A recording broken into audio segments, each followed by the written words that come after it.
नमस्ते व्यूअर्स। आज happy happy घर में मैं वैशाली सिंघल आपके लिए लेकर आई हूँ सकट चौथ का महत्व और व्रत कथा। कहते हैं कि इस कथा को सुनने से ही सारे कष्ट दूर हो जाते हैं।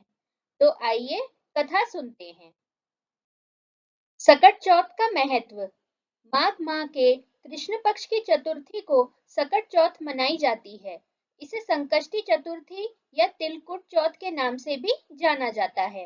सकट चौथ पर भगवान गणेश की पूजा की जाती है।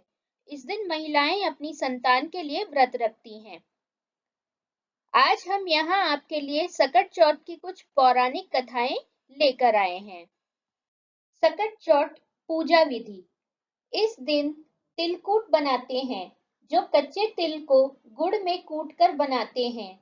इसे तिलकुटा भी कहते हैं। खाने में तेल में सिकने वाली चीजें बनाते हैं, जैसे कचौड़ी, मंगोड़ा, चीले, बाजरे के आटे की गुड़ की टिक्कियां आदि। एक चकले पर चंदन से देवता काढ़ लेते हैं, एक दीपक जलाते हैं, एक घंटी में पानी, तिलकूट, 4 या 5 कचौड़ी रख लेते हैं। इस दिन गणेश जी की पूजा होती है। पूजा के बाद सकट की कहानी सुनते हैं। कहानी सुनते समय अपने हाथ में चावल के दाने जरूर रखें। पूजा करके खाते हैं। ये भी त्योहार किसी के यहाँ दिन का होता है और किसी के यहाँ रात का होता है। इस दिन चंद्रमा की भी पूजा करते हैं। जिनके यहाँ दिन का होता है वे सूर्य की पूजा करते हैं। कथा पहली। पौराणिक कथाओं के अनुसार सकट चौथ के दिन गणेश भगवान के जीवन पर आया सबसे बड़ा संकट टल गया था। इसीलिए इसका नाम सकट चौथ पड़ा। इसके पीछे ये कहानी है कि माँ पार्वती एक बार स्नान करने गईं। स्नान घर के बाहर उन्होंने अपने पुत्र गणेश जी को खड़ा कर दिया और उन्हें रखवाली का आदेश देते हुए कहा कि जब तक मैं स्नान कर खुद बाहर न आऊं, किसी को भीतर आने की इजाजत मत देना। गणेश जी अपनी माँ की बात मानते हुए बाहर पहरा देने लगे। उसी समय भगवान शिव माता पार्वती से मिलने आए, लेकिन गणेश भगवान ने उन्हें दरवाजे पर ही कुछ देर रुकने के लिए कहा। भगवान शिव ने इस बात से बेहद आहत और अपमानित महसूस किया। गुस्से में उन्होंने गणेश भगवान पर त्रिशूल का वार किया, जिससे उनकी गर्दन दूर जा गिरी। स्नान घर के बाहर शोरगुल सुनकर जब माता पार्वती बाहर आई तो देखा कि गणेश जी की गर्दन कटी हुई है। ये देखकर वो रोने लगी और उन्होंने शिव जी से कहा कि गणेश जी के प्राण फिर से वापस कर दें। इस पर शिव जी ने एक हाथी का सिर लेकर गणेश जी को लगा दिया। इस तरह से गणेश भगवान को दूसरा जीवन मिला।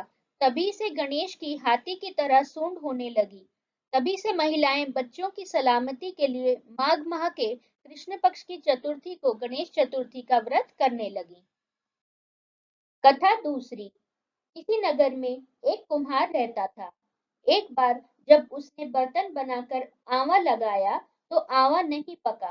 परेशान होकर वह राजा के पास गया और बोला कि महाराज, न जाने क्या कारण है कि आंवा पक ही नहीं रहा है। राजा ने राज पंडित को बुलाकर कारण पूछा। राज पंडित ने कहा, हर बार आंवा लगाते समय एक बच्चे की बलि देने से आंवा पक जाएगा। राजा का आदेश हो गया। बलि आरंभ हुई। जिस परिवार की बारी होती वह अपने बच्चों में से एक बच्चा बलि के लिए भेज देता। इस तरह कुछ दिनों बाद एक बुढ़िया के लड़के की बारी आई। बुढ़िया के एक ही बेटा था तथा उसके जीवन का सहारा था। दुखी बुढ़िया सोचने लगी, मेरा एक ही बेटा है, वह भी सकट के दिन मुझसे जुदा हो जाएगा। तभी उसको एक उपाय सूझा।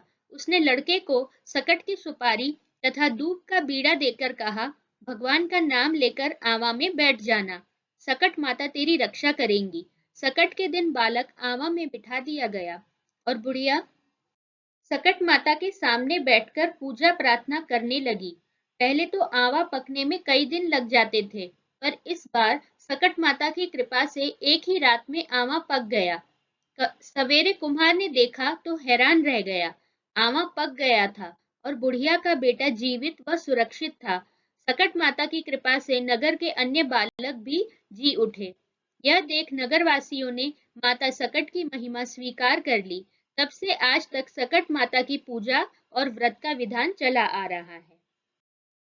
सकट देवता आप सभी की इच्छाओं को पूरा करें और आपके सभी कष्टों का निवारण करें, इसी कामना के साथ आपको धन्यवाद कहती हूँ कथा सुनने के लिए।